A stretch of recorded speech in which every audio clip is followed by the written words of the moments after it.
Meron ka ba nito? Tingnan mo ang palad mo kung ganitong uri ba o makikita mo ba ang mga ito sa palad mo. Hindi po ito tumutukoy sa kung ano ang nakaguhit dyan sa palad ninyo. Ito po ay tumutukoy sa katangian ng palad na meron ka. Sapagkat kahit makita mo pa ang guhit ng palad mo, kung hindi mo naman yan kayang basahin, hindi mo malalaman kung ano ang nasasaad dito. Ang pag-uusapan natin ngayon, katangian ng palad ng mga tao na nakatakdang yumaman, kahit hindi sila pamanahan ng yaman. Kung mahilig ka sa ganitong mga video, huwag kalimutang mag-like, mag-subscribe, at i-share mo na rin para malaman ng iba ang kanilang mga swerte sa buhay. Mayroong mga pamamaraan para makita kung ano ang kapalaran ng isang tao. Hindi tayo titingin lamang sa kung kailan siya pinanganak, ngunit po, mayroon tayong tinatawag na face reading, mayroon tayong palmistry, maging ang binti o paa ay pwede nating tingnan para malaman kung anong klaseng tao o kung ano ang kapalaran ng bawat isa. Ang pag-uusapan natin ngayon ay tungkol po sa ginger dry hands o yung tinatawag po na kamay ng mga taong yumayaman or yayaman ng kahit sa sarili lang nila. Hindi nila kailangang pamanahan pa sila sapagkat yayaman talaga sila sa sarili nila. Ang ginger dry hands po ay kamay na maugat, magaspang at malaman. Ang ginger hands ay karaniwang hinahanap ng mga taong nagnenegosyo. Merong mga malalaking negosyante sa Japan na bago sila kumuha ng tao na kanilang i-hire o kukunin nila bilang kanilang empleyado, tinitingnan muna nila ang kamay nito. Maraming nagsasabi na kaya tinitingnan ang kamay ay dahil para malaman kung talagang masipag yung kukunin nila. Hindi lang po dahil sa kung masipag ba yung kukunin nila, kundi tinitingnan din kung anong klase ng kamay ang meron sa taong kukunin nila. Ang mauugat na kamay, malalaki, magagaspang, at malalaman na kamay o yung matataba na kamay, sila ang tinatawag na ginger dry hands. Mga kamay na may kakayahang paangatin or umangat sa buhay.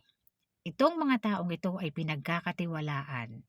Kapag ganito ang kamay ninyo, mga madam, mga sir, malaki ang tsansa na sa pag-ikot na panibagong period, pwedeng pagyaman na or pag-angat na ang para sa'yo.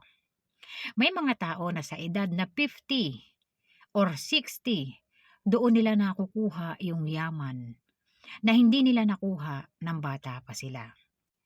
Kasi po, ang bawat pagkakataon o ang bawat period na meron tayo ay meron pong enerhiya na nakaapekto sa bawat animal sign o sa bawat isa.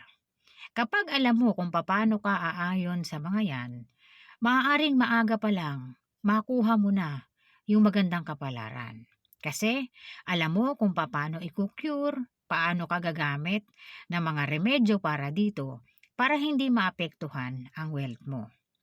Ngunit po, para doon sa hindi nila ito alam at sila ay sumasabay lang sa agos ng pagkakataon o sa agos ng buhay, yumayaman sila later na sa buhay nila.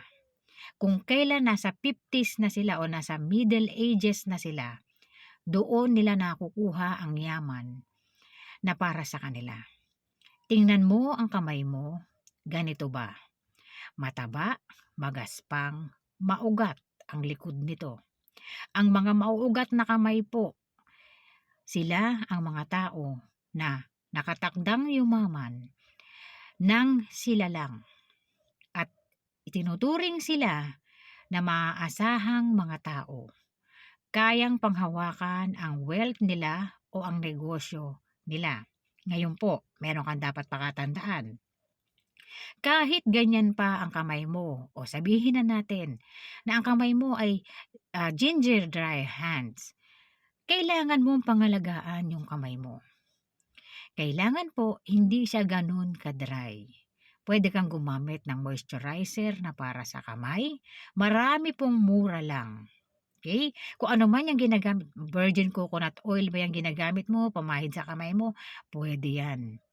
Lagyan mo po, i-enhance mo yung kamay mo kasi ayon sa feng shui, kapag ini-enhance mo yung kamay mo, mas na-activate mo yung capacity ng wealth energies mo at mas nagiging madali sa'yo ang pag-akit o accumulate ng wealth energies. Okay? Ngayon, para naman doon sa mga kamay na hindi naman magagaspang or makikinis ang kamay o hindi naman ginger dry hands, mayroong ibang kapalaran na para sa'yo. Ang pinag-uusapan muna natin ngayon ay tungkol po sa mga kamay na mayroong nakatakdang kapalaran para sa kanila. Ang mga ganitong kamay ay nakatakdang yumaman sa buhay. Kailangan mo lang bantayan. Baka mamaya yung kamay mo ay masyado mong napapabayaan. Kailangan po pangalagaan natin yung mga kamay natin. Dahil kung minsan, kapag hindi mo naalagaan yung kamay mo, naaapektuhan nito ang kakayahan na umakit ng good luck energies kahit pa nakatakda na ito sa'yo. Okay? At meron ka pang dapat tingnan mga madam, mga sir. Okay? Tingnan mo to. Bukod sa ginger dry hands, meron pang isang uri ng kamay na swerte at nakatakda ring yumaman. Meron pong palad na tinaguriang swerte o maaari mong makita sa palad nila kung sila ba ay nakatakdang yumaman. Unang-una, tingnan ang palad. Dapat ang palad malaman. Ang gitna po, yung gitnang parte ng palad natin dapat hindi nakalubog, hindi malalim, or manipis. Kasi po, kapag ganyan ang kamay ninyo, mga madam, mga sir, tingnan nyo ngayon yung paghawak ninyo ng wealth ninyo. Kung kayo ay nahihirapan sa pag-accumulate ng wealth ninyo, ganito ang paraan na gawin mo. Huwag mong ilalagay lahat ng pera mo sa wallet mo. Kung kinakailangan mo itong ilagay sa isang area sa tahanan mo, doon mo ilagay. Halimbawa po, nakita mo yung palad mo, malalim yung gitnang palad po, malalim, manipis at mapayat. Hindi ito matambok. Ang gawin mo, yung pera mo ay ilagay mo sa isang area sa tahanan mo na kung sa tingin mo doon mo ito pwedeng ilagay na safe at walang kukuha dito, doon mo ilagay. Maglagay ka lang sa wallet mo ng sakto lang na magagamit mo. Okay, bakit po? Mayroong wealth leaking kapag ganyan ang palad. Okay? So, para maiwasan na maubos ang lahat ng meron ka, ilagay mo sa isang area sa tahanan mo or kung gusto mo ibangko mo. Kung saan mo man yan nais ilagay, saan mo yan na gustong isave mo. Okay?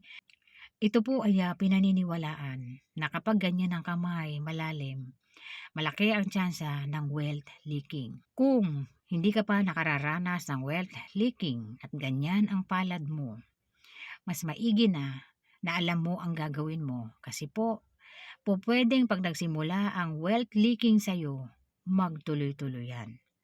So maglagay ka lang sa wallet mo ng saktong gagamitin mo. Yung ibang pera mo ilagay mo sa bangko, kung saan mo man yan nais ilagay sa area ng tahanan mo, na sa tingin mo safe at hindi magagalaw. Okay? Isa yan sa mga cure, mga madam, mga sir. Lalo na kung talagang ganyan yung palad mo. Kasi yung mga palad na ganito, madalas sa kanila ay mapagbigay sila. Madalas sa kanila yan. So, hindi masamang magbigay, mga madam, mga sir, na po. nagdudulot din ito ng good luck energies para sa lahat. Kaya lang, kapag masyado talagang malalim yung gitnang palad at manipis, mataas ang risk nito ng masayang yung wealth. Okay? So kung ganito yung palad mo, ito yung pwede mong gawin. Okay? At para doon sa ginger dry hands, kung ang kamay mo maugat, magaspang, or yung makalyo na tinatawag nila, isa yan sa mga kamay na gustong-gusto ng mga malalaking negosyante. Bakit po? Dahil may kakayahan niya na umakit ng wealth energies at kaya nitong panghawakan yung wealth energies. Kaya yumayaman sila pag-ikot ng panahon. Bawat period po, may mga taong yumayaman. Bawat period din, may mga tao din na nagkakaroon ng struggle kapag hindi nila alam yung gagawin. Pero pag alam nila ang gagawin, nababawasan yung pagkakaroon ng struggle sa buhay dahil kaya itong remedyohan. Okay? So ilan lamang ito mga madam, mga sir, sa mga dapat ninyong tingnan kung ang kamay mo ay kabilang sa ginger dry hands. I-activate mo, lagyan mo ng mga moisturizer na pangkamay. Kung ano man gusto mo ng virgin coconut oil, yun ang gagamitin mo para natural, pwede yun. Para po enhance ang wealth energies mo. Hindi siya talaga dry na dry. Para lahat ng na-accumulate mo ay mas mapabilis na magiging wealth energies ito. At makuha mo talaga yung nakatakdang kapalaran na para sa'yo. Marami na akong nakita na ganito ang kamay at talaga namang napakayaman nila. Maraming salamat po sa panonood.